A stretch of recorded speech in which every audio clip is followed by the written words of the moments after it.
capítulo de número 36, vai ser julgada as nossas palavras frívolas. Então, a primeira coisa que será julgada são as nossas palavras. Sabe o que será a segunda parte que será julgada? Será as nossas atitudes. Olha como isso é forte, irmãos. Quando não agimos de misericórdia com as pessoas, estamos negando a nossa fé e atraindo sobre a nossa cabeça, Deus tenha misericórdia do que eu vou dizer agora, estamos atraindo para a nossa cabeça juízo de Deus. Precisamos, irmãos, estar seguros de que praticamos a doutrina que defendemos.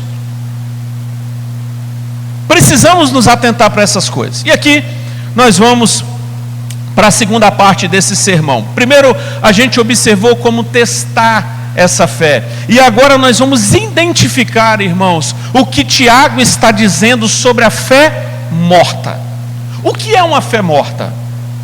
Tá? E nós vamos trabalhar aí do verso de número 14 ao verso de número 17. A fé, irmãos, é uma doutrina chave do cristianismo.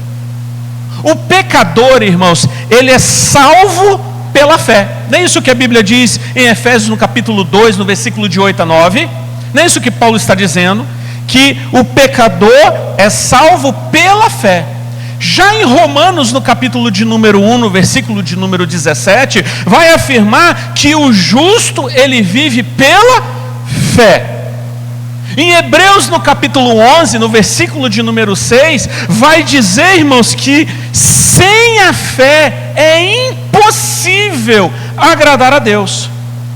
E aí a gente termina olhando Romanos capítulo de número 14, no verso de número 23, que vai dizer que tudo que é feito sem fé é o quê? Pecado.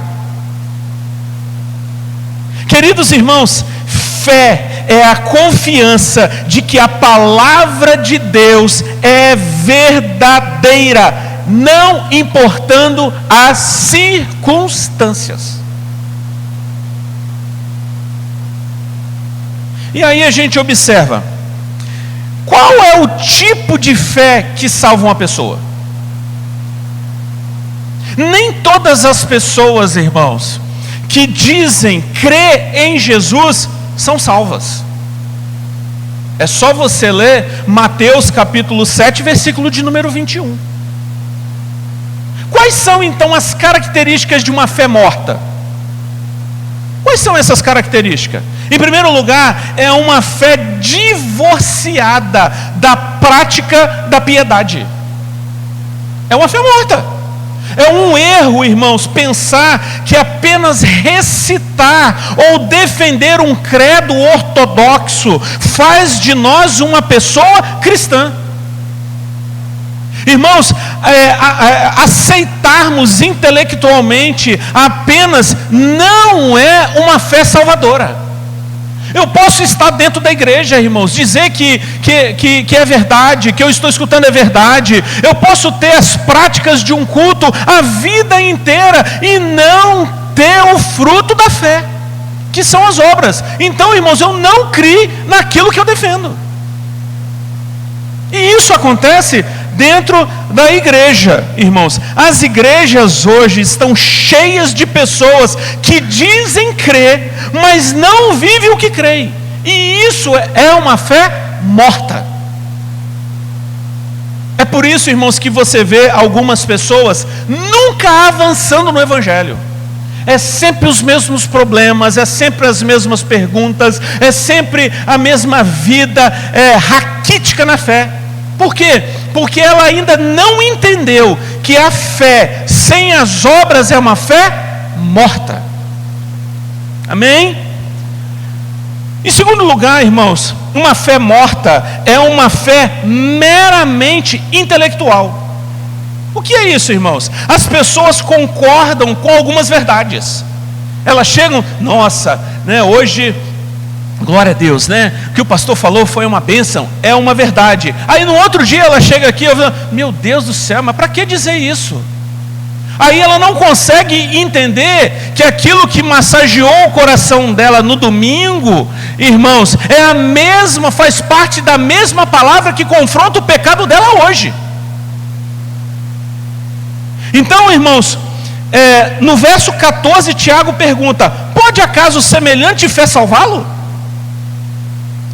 Eu não posso, irmãos, ter fé e crer em partes da palavra, porque a fé não está fatiado na palavra, a fé é toda a palavra. Quando ele cita aqui semelhante, ele está falando de um certo tipo de fé, ou seja, apenas uma fé verbal, em oposição à fé verdadeira.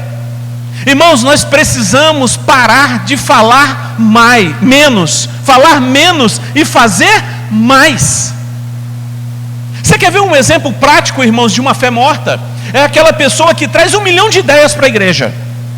Ela chega: nossa, a gente precisa evangelizar, nossa, a gente precisa ir para a praça, nossa, a gente precisa fazer, nossa, a gente precisa... Irmãos, pensa numa pessoa que é um turbilhão de ideias. Aí você pergunta: quantas vezes ela pratica essas ideias? Nunca.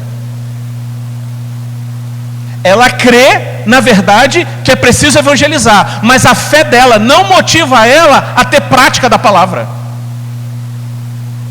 Isso é uma fé morta. A pessoa que diz que tem fé, mas na verdade ela não tem.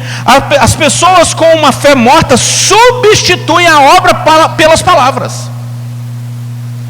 Pelas palavras. Eles reconhecem as doutrinas, mas eles não praticam essas doutrinas. Irmãos, sabe qual é a maior religião que cresce no mundo?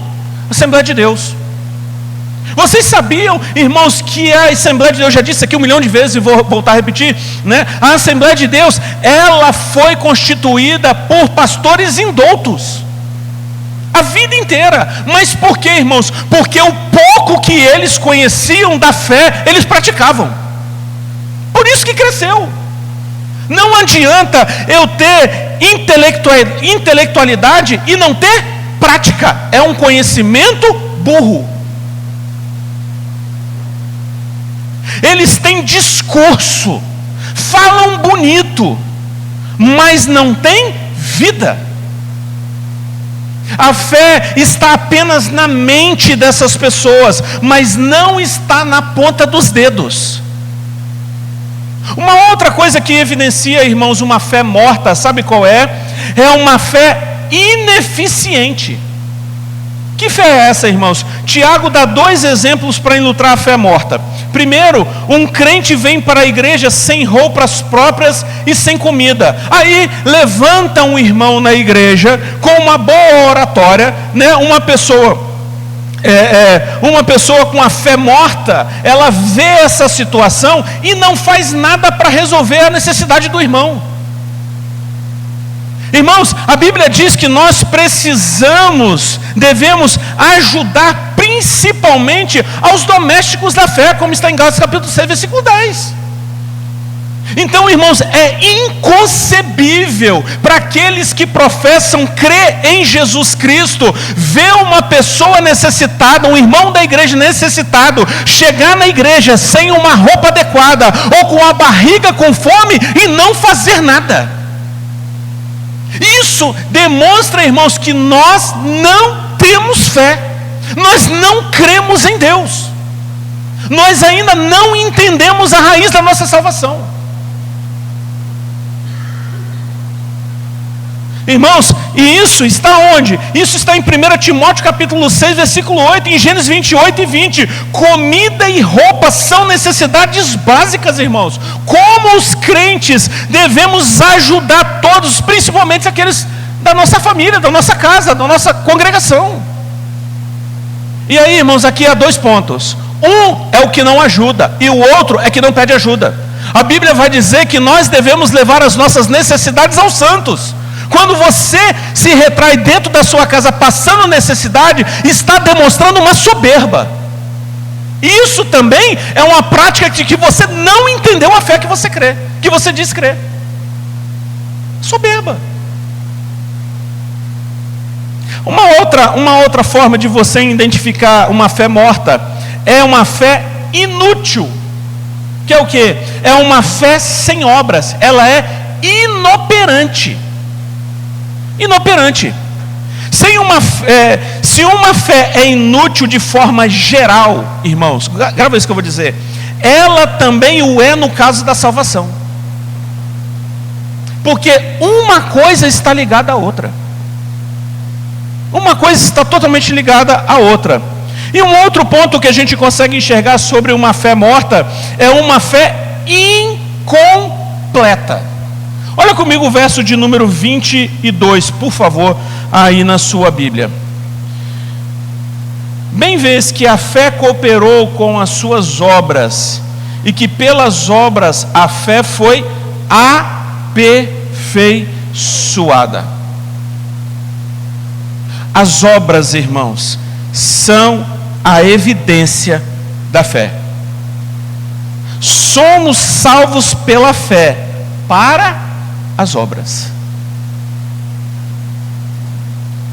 Se não tem obra, não tem fé. Simples assim. Simples assim. Só, irmãos, que tem um detalhe. Sabe qual é o pior de uma pessoa que tem fé morta? É que ela tem menos fé do que os demônios. Sabia disso?